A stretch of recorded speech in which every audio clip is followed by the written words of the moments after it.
얼굴도 모르는 사람한테 SNS 딱 접근해서 돈을 뜯어냈다.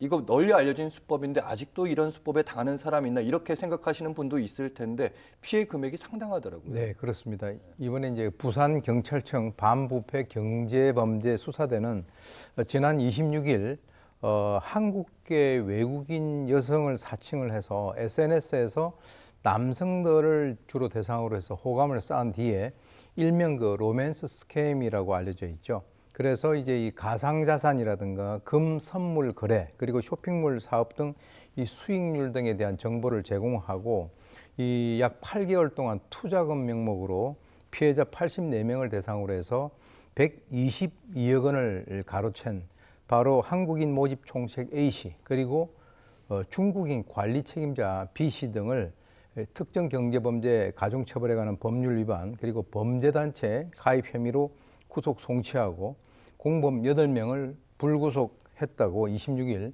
발표를 했습니다. 네, 방금 사건의 얼개를 전체적으로 말씀해 주셨는데 그러니까 이런 겁니다. 범행을 실행했던 사람이 난 여성인데 당신과 사귀고 있는 거예요. SNS에서 만나가지고. 그럼 여기 투자해.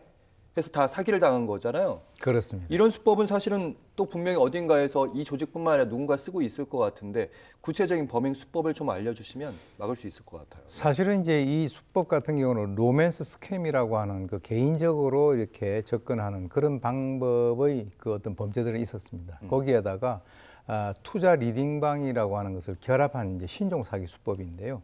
한국에서 20, 30대 지인들을 모집을 하고 캄보디아, 라오스 등으로 데려간 뒤에 이성에게 호감을 얻어서 돈을 가로채는 그런 로맨스 스캠 그 범죄 수법을 교육을 일단 시킵니다.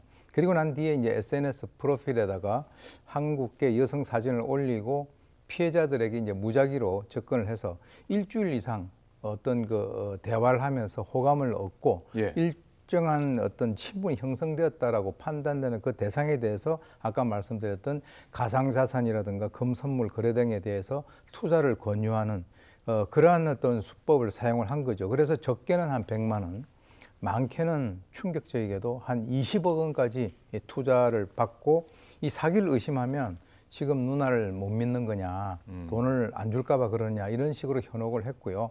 그리고 이제 수익금을 돌려달라라고 얘기를 하면 세금이라든가 이 수수료 명목으로 또 다시 돈을 입금을 요구를 하고 바로 이제 잠적하는 그런 수법인데 충격적이게도 이 대부분이 이제 남성인데 그 연령이 20대에서부터 70대까지 있다라고 합니다. 아, 이 범행을 저지른 사람들이 여성이 아니라 남성인 거예요? 아니요, 그 대상자들이. 대상자들이? 그 남성들이 주로 이제 피해자들인데요. 예.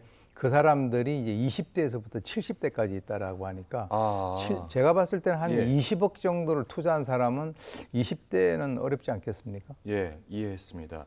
이게 범행이 된 데가 캄보디아, 라오스, 동남아 같은 데인데 경찰이 밝힌 게 한중 합작 범죄라고 하더라고요. 이게 어떤 의미인지. 아까 제가 말씀드렸는데 총책은 한국인이고요. 그리고 이제 그 관리를 하는 그 또 책임을 맡고 있는 사람은 중국인이기 때문에 지금 이제 국적이 이 범죄 조직 내에서의 국적이 한국인, 중국인으로 구성이 되어 있다라고 하는 그런 뜻입니다.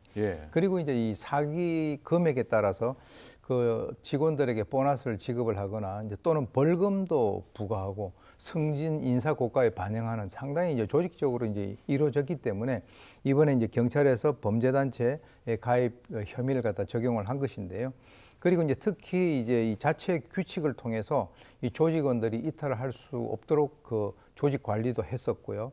그래서 지금 현재 경찰은 이들이 사용했던 약 220개의 계좌를 지금 현재 추적을 하고 있고 이 피해금의 이동 흐름을 지금 수사를 하고 있는데 아무래도 지금 해외 체류 중인 그 조직원들이 아직 6명이 검거가 되지 않았기 때문에 인터폴, 적색 수배 등을 통해서 현재 추적을 하고 있는 상황입니다. 네, 피해자가 과연 84명만 있을까, 또 다른 관련된 범죄 조직은 없을까 이런 것까지 의심되는데 경찰이 이제 최근에 발표한 자료를 보니까 관련 피해가 늘면 늘었지 줄지는 또 않고 있고 이걸 어떻게 대처해야 될지도 궁금해집니다. 사실은 이거는 뭐 정말 어떤 투자 없이 그냥 현혹만 시켜가지고 돈을 빼먹는 그런 수법이니까 사실 이제 범죄를 하는 사람들의 입장에서는 상당히 정말 뭔가 이렇게 끌리는 그런 그 수법이 되겠습니다. 경찰청에 의하면 금년도 상반기에 로맨스 스캠 피해 규모가 이제 발표가 됐는데요.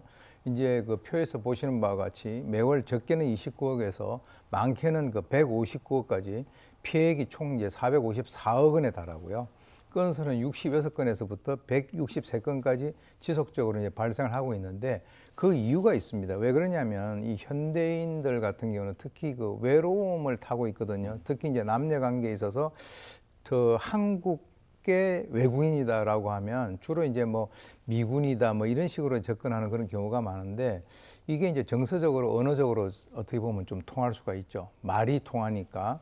그래서 이제 SNS상에서 그 사람에 대해서 환상을 증폭시키고 난 이후에 그리고 난 뒤에 뭔가 어떤 그 충성도를 보여주기 위해서 자기가 유도하는 그쪽으로 돈을 투자하라. 이렇게 이제 그 꼬드김으로써 또 한 번 인간을 이제 구렁텅이로 몰아넣는 그런 어떤 심리적인 수법을 사용하는 신종 범죄다.